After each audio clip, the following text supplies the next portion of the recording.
Друзья, привет! Today we are having a real political discussion. Context for making this video. After a failed rumored Putin-Trump meeting in Budapest, Trump posted on Truth Social that the US will begin parity nuclear testing. Experts think he meant subcritical tests, not Cold War-style detonations. On November 5th, Putin made a meeting where he and other officials talked about nuclear testing. Yes.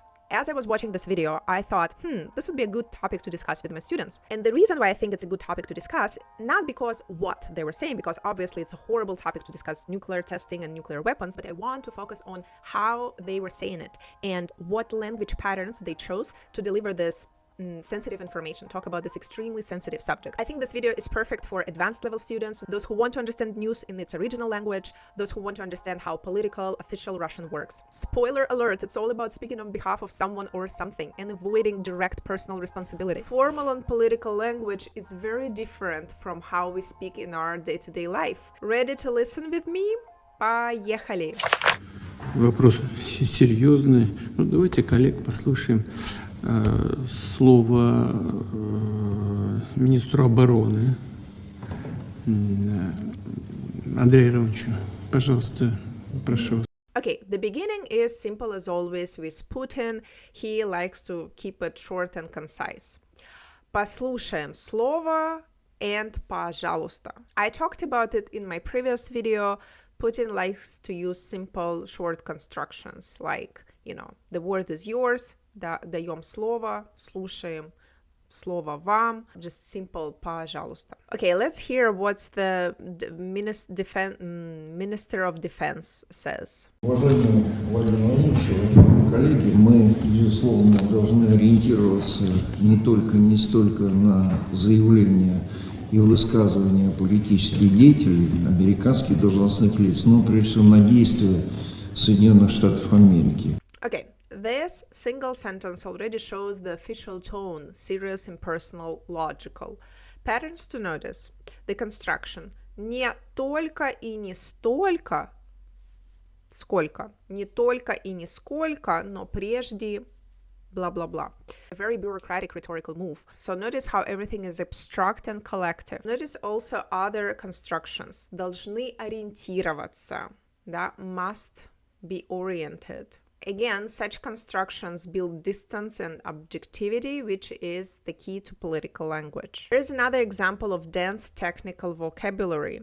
Эти действия однозначно свидетельствуют об активном наращивании Вашингтоном стратегических наступательных вооружений. А эти действия однозначно свидетельствуют об активном наращивании. Okay, patterns to notice here. Long noun-based phrases instead of verbs. Активном наращивании Вашингтоном стратегических наступательных вооружений. Договоров в сфере сокращения и ограничения вооружений.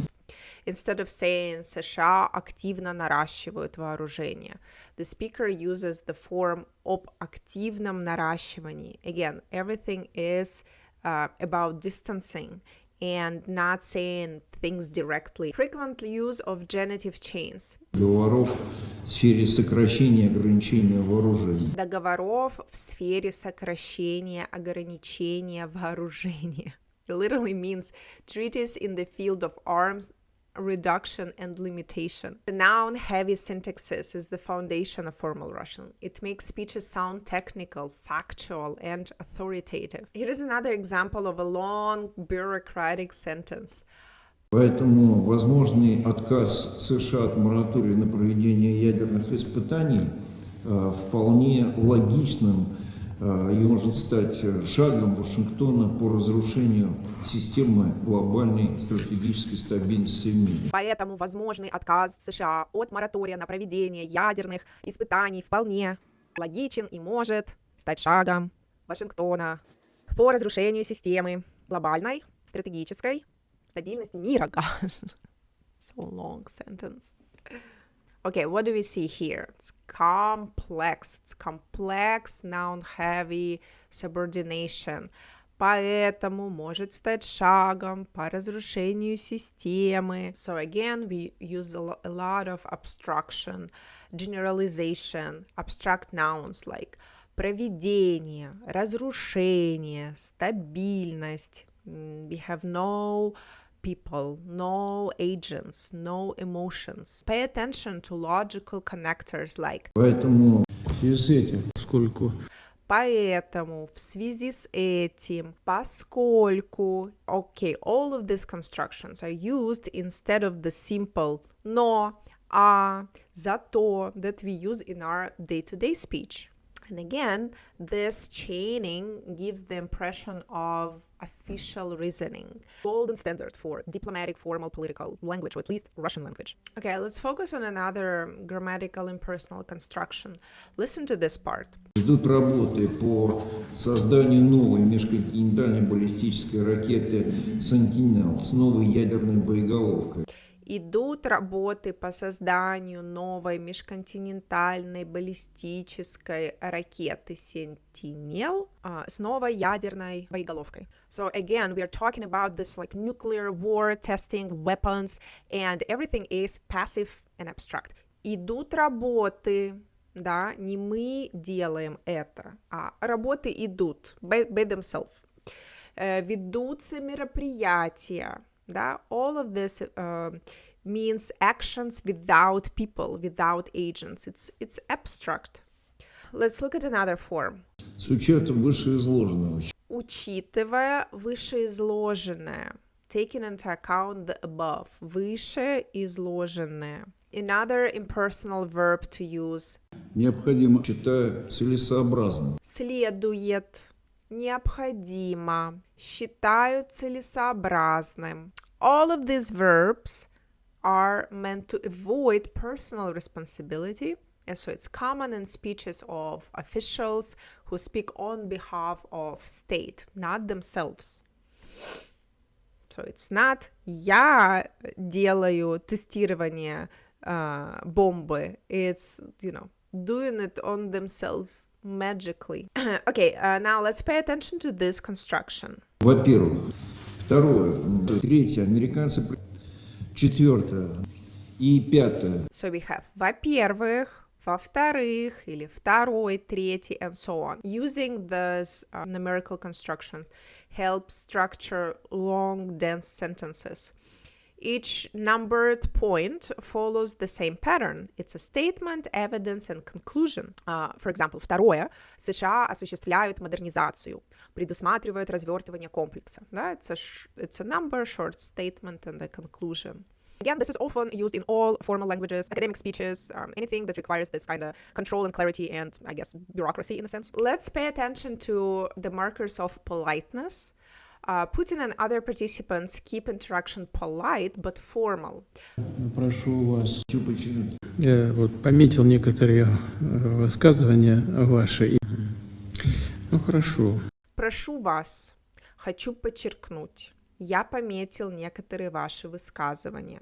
Угу, хорошо. So even when they say phrases like угу, да, хорошо, it's not the marker of emotion, it's a marker of attention. Like concise, short, quick, done, noted. Indirect politeness formula is прошу вас, да, formal equivalent to go ahead. Хочу подчеркнуть, so I want to underline, so that's to signal emphasis without an emotional tone. And markers like Говоря в целом. Что касается разъяснений. В целом. Что касается, so all of these phrases, they don't have a meaning on their own, but serve as a constructional glue in between the phrases, in between the sentences. Even when conversation is spontaneous, the formality remains. Tone is measured, steady, emotionally neutralized. Intonation and pronunciation is very important, of course, in this political language. Из этого вытекает, что мы должны поддерживать наш ядерный потенциал в готовности к нанесению противника неприемлемого ущерба в любых условиях обстановки. Listen closely and note this flat, controlled intonation. So again, this topic is extremely sensitive. We as regular users would look at it and be like, oh my God, I'm so emotional about it. And in a regular conversational Russian, we would rise our intonation for engagement. Я поеду на выходные на рыбалку, я буду отдыхать, смотреть фильмы, слушать музыку. But here, as you've heard, it's exactly the opposite. So when talking about the official intonation, what's important is to slow your pace, keep intonation stable, and imagine you're reading a very formal report aloud. And finally, listen how all participants use мы instead of я. Мы должны поддерживать наш ядерный потенциал. Мы всегда blah. Why is that? So that's again because the collective we, мы, represents the institution, the state, the government. So absence of personal language like я думаю, мне кажется, something that we would use in our daily life. And your emotions and individuality replaced with formal duty. So okay, let's summarize what we've just heard. The patterns in the formal political Russian language. Impersonal passive forms to sound neutral and official. Build long noun-based phrases instead of simple verbs. Structure your arguments with во-первых, во-вторых, первое, второе, третье, and so on. Use collective мы instead of saying я думаю, я считаю, мне кажется. Control your intonation. It's flat, slow, and authoritative. If you can master this register, you'll not only understand political speeches, you'll also sound like someone delivering one. So, if this is something you want to do, your choice. But, okay, my part is over. Thank you for sticking with me till the end of this video. If you like this video, like it and subscribe to our channel. We collectively create short, entertaining videos on this channel, lessons, podcasts, and stories in Russian. So, thank you for listening, and I'll see you in the next video. Пока-пока!